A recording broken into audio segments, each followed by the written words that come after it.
Kelly. Thank you, Mr. Chairman. Colonel Gabbard, when Russia was denying Assad's use of chemical weapons, they accused the U.S. of supporting terrorists.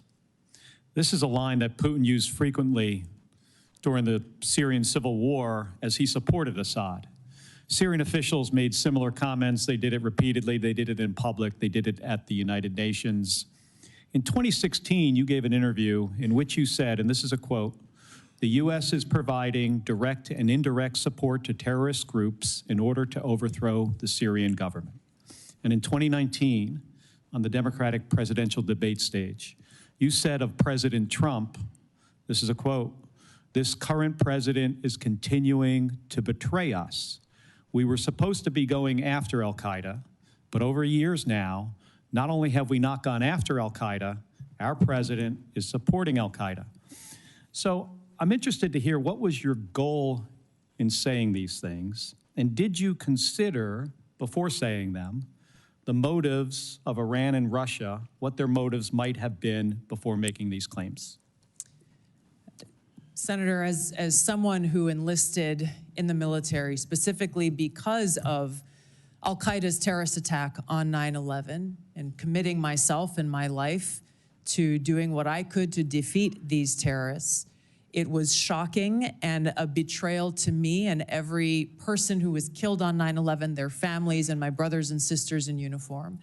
When, as a member of Congress, I learned about President Obama's dual programs that he had begun really to overthrow the regime of Syria, and being willing to, through the CIA's Timber Sycamore program that has now been made public, of working with and arming and equipping al-Qaeda in an effort to overthrow that regime, starting yet another regime change war in the Middle East.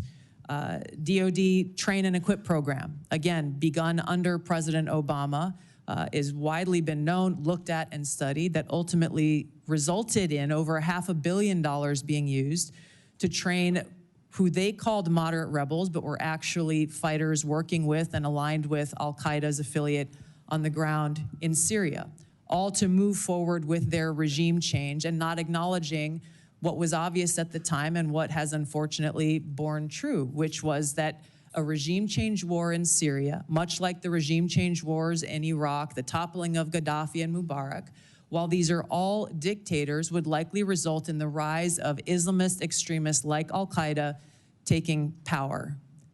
I shed no tears for the fall of the Assad regime, but today we have an Islamist extremist who is now in charge of Syria, as I said, who danced on the streets to celebrate the 9/11 attack, who ruled over Idlib with an Islamist extremist governance, and who has already begun to persecute and kill and arrest religious minorities like Christians in Syria. I understand. Why that should be acceptable to anyone is beyond me. It shouldn't be. Certainly and not I in our understand, interests.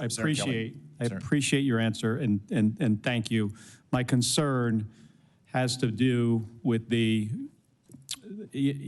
tendency to repeat Russian and Syrian, and even in some cases, I think we'll get into in the closed session, Iranian information, and to discount what comes from our intelligence community.